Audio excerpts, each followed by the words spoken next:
¿Cuáles son las amenazas que tú ves en este momento? Hay amenazas desde distintos campos, desde lo legislativo, lo político y lo judicial. Legislativo. Hay una iniciativa propuesta por un diputado transexual que busca limitar la libertad religiosa.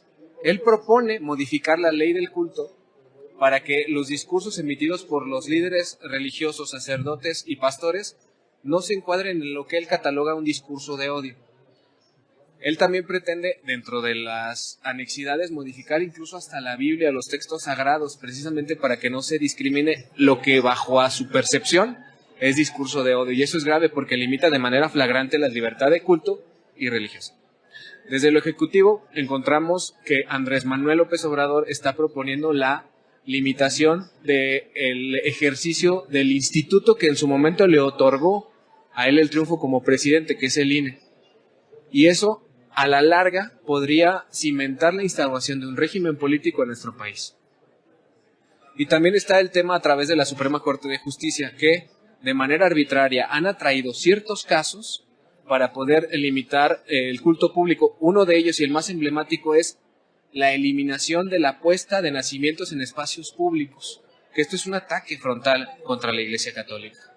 Respecto a esta iniciativa sobre el Instituto Nacional Electoral, el presidente dice que va a seguir siendo independiente, pero muchos cuestionan eso por el hecho de que el presidente nominaría a los consejeros.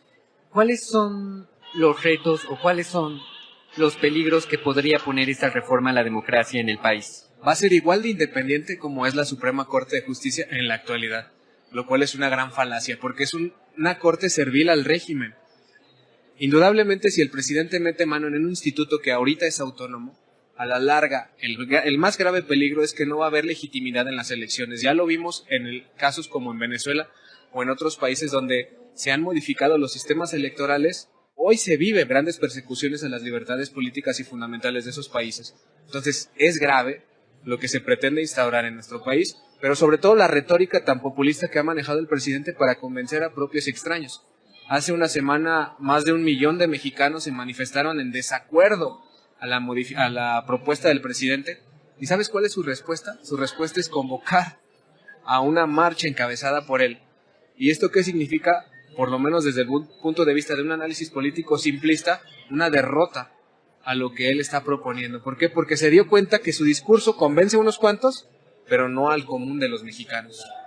Y sobre el resto de las iniciativas que estás manejando sobre la libertad religiosa, ¿cuáles serían los peligros que tú ves en este proyecto de ley impulsado por Salma Luébano?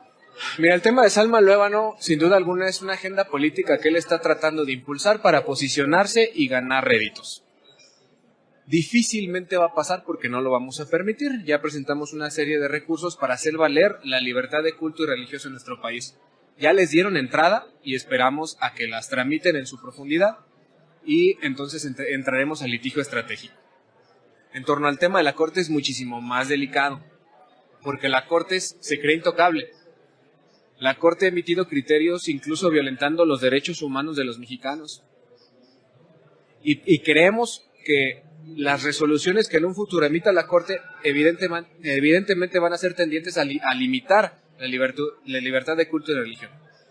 No nada más es el tema de la prohibición de los nacimientos en espacios públicos. Hay otro amparo que también atrajo a la Corte en relación a la prohibición de altares en centrales de autobuses. Y otra más que también es igual de grave, a la prohibición de peregrinaciones a lugares sacros. No es casualidad que la Corte haya traído esos casos.